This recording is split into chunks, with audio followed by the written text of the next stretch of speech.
Procrastination is an act of unnecessary delaying important tasks, despite knowing the negative consequences that will follow. It is often driven by emotions like fear, perfectionism, or feeling overwhelmed rather than laziness. It is a common self-regulation failure linked to stress, anxiety, and reduced productivity.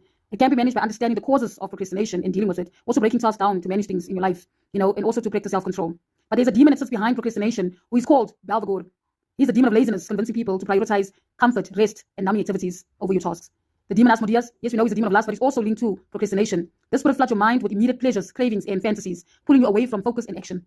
We see again Astaroth rearing ahead. It's the demon of hesitation and doubt, and will cause you to overthink, second guess, and delay yourself, making you miss opportunities that have been waiting for you for too long. Guys, laziness is not from the Lord.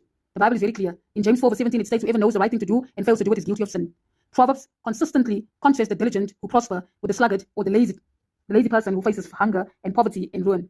Proverbs 6:9-11. Read with your family. Proverbs 19:5. Proverbs 20:4. We see in Ecclesiastes 9:10 says, whatever your hand finds to do it with all of your might. Ephesians 5:15-16 encourages us in making the most of every opportunity. You don't want to be attacked by Belphegor. You don't want to be attacked by Asmodeus and Astaroth, because these demons will destruct your life. You will never ever move forward. You need to be consistent in the things of the Lord and be persistent. The devil is crawling around seeking whom he may devour. Don't succumb to the devil. Don't let the devil come and lure you away from the things of the Lord, because Astaroth comes to invite spiritual bondage in the life of so many people. There is a spiritual resistance that is blocking so many destinies in this season. There is a spirit that whispers doubts and fear and failure into many people's lives. And that is why people cannot complete a task. People cannot fulfill the Great Commission, because Astaroth is sitting right there, causing so much delay and doubt and spiritual bondage in you, preventing you from doing what God has called you to do. These are demons.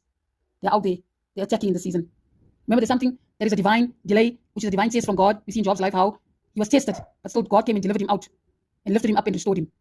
But satanic delay and procrastination and laziness is from the pits of hell. We need to deal with it. You can't be sitting there and working and not seeing what you're working for. You're going backwards, and that is proof enough that you are being controlled by something. It's not something human, it's spiritual. The spiritual realm is more real than the natural realm. And if you're not going to be dealing with procrastination, you'll go through serious setbacks in your life and destruction.